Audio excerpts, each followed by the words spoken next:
Ah, la nostalgie. C'est beau la nostalgie, non? Mais surtout, c'est quoi la nostalgie? Qu'est-ce que j'en sais, moi? Tu t'es cru sur la chaîne du précepteur ou quoi? Ah, vous pensez bien que nous n'allons pas répondre à cette question? Non, non, en quelques minutes. Gardons-nous-en bien. Non, nous allons plutôt faire la chose moderne qui s'impose.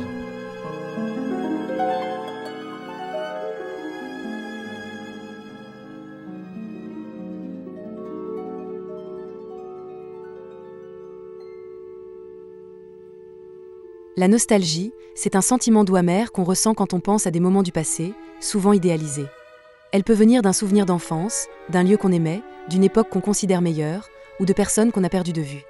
C'est à la fois une chaleur réconfortante et une petite douleur liée à ce qui n'est plus. On pourrait dire que c'est comme entendre une vieille chanson qui te ramène instantanément à un moment précis. Tu souris, mais avec une pointe de mélancolie. Tu pensais à un souvenir particulier en posant la question ?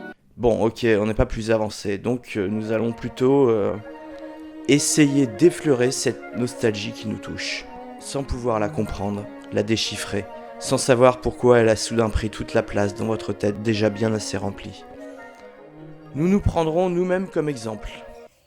Alors pourquoi je dis pourquoi je dis nous pour parler de moi, je sais pas. Récemment, je suis retombé dans la nostalgie avec un grand N.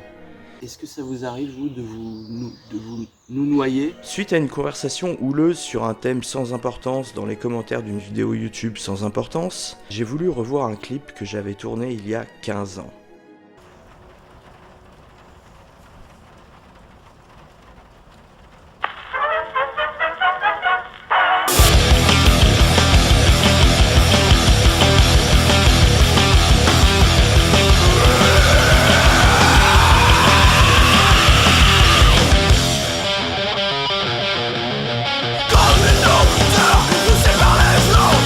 Et là, un message, un seul petit message daté d'il y a 3 jours.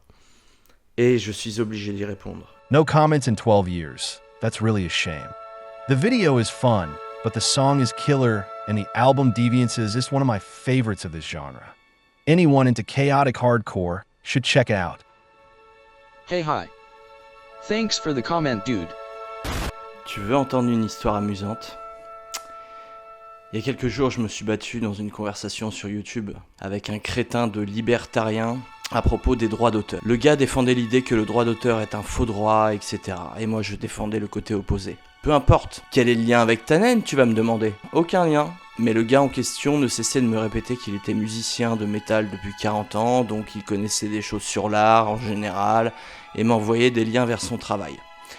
J'ai finalement vérifié, et c'était absolument catastrophique. Une musique horrible. J'ai donc dû lui expliquer qu'il n'était pas un artiste et qu'il devrait fermer sa grande gueule. Et mes arguments sur le droit d'auteur étaient également solides. Quel est le lien avec Tannen ? Tu devrais me demander à nouveau. Bon, après cette conversation, tout à l'heure en fait, j'ai eu l'idée de revoir cette vidéo que j'avais réalisée il y a 15 ans. Le chanteur de Tannen est mon frère. Avec quelques euros de plus, on aurait pu les maquiller convenablement, les faire ressembler à de vrais mannequins. C'est mon principal regret d'un point de vue artistique. Malheureusement, Tannen s'est séparé quelques mois après la sortie de Déviance. Ils ont réussi à vendre quelques milliers d'exemplaires et ont hésité à devenir pros. Certains le voulaient, d'autres n'étaient pas à l'aise avec l'idée. Ça a mal tourné et ça s'est terminé. Je ressens une putain d'ambiance nostalgique là, j'avoue. En tout cas, merci et puis à bientôt. Et là, j'avoue, je chiale quoi. Je chiale, j'ai chialé, mais comme... Et ça m'a fait du bien.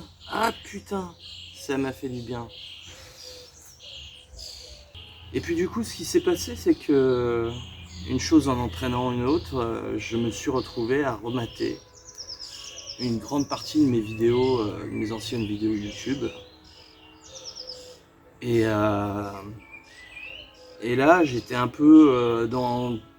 Je suis passé par plein de sentiments, quoi, entre des moments qui m'ont fait rire, des moments qui m'ont rappelé des bons souvenirs, des vidéos dont je me souvenais pas qu'elles étaient aussi bien, en tout cas des vidéos dont je suis très fier. Et puis, évidemment, je suis retombé sur la dernière vidéo que j'ai faite. Et là, d'une part, il y avait des commentaires que je n'avais jamais lus. Donc je retombe sur cette vidéo et là pareil je chiale et je me dis mais merde, mais mec t'es con quoi, à chaque fois que tu fais une dépression il faudrait que tu remates cette vidéo. Parce qu'il y a tout dedans, il y a tout dans cette putain de vidéo. Il est tellement plus simple d'aller mal. Tellement plus simple de se laisser entraîner dans l'apathie, dans les addictions, dans le fait de ruminer son malheur. Vraiment ce qui m'a surpris c'est à quel point un effet de nostalgie peut foutre un grand coup de boost, quoi, faire vraiment beaucoup de bien, chialer alors qu'on en avait besoin, qu'on ruminait des trucs depuis très longtemps, je sais pas trop. Merci de ton honnêteté.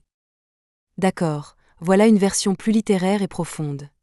La nostalgie, c'est le murmure du passé qui traverse le silence du présent.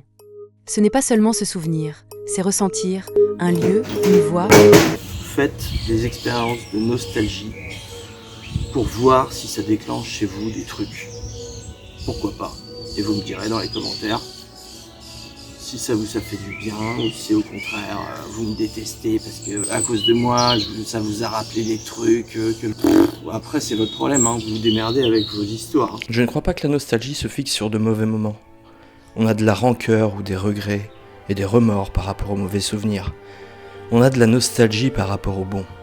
Ça peut faire du mal, ça peut renvoyer à une époque où on allait mieux qu'aujourd'hui, mais ça peut aussi nous rappeler l'essentiel, ce que l'on a fait ou vécu de plus beau. Et alors se pose la question, est-ce que je peux retrouver ces sensations? Merci de m'avoir écouté.